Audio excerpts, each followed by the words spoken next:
আসসালামু আলাইকুম। Hello guys, দেখেন আপনারা এক কাস্টমার ভাই এক টেকনিশিয়ানের বগলে এই মোবাইলটা নিয়ে গেছাল রিয়েলমি C2 টাচ প্রবলেম।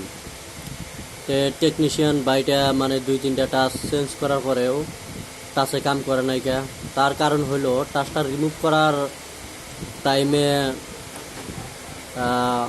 ডিসপ্লের ওখান থেকে কানেকশন রিমুভ হয়ে গেছে, তার জন্য কোনো কাম করে নাই কা।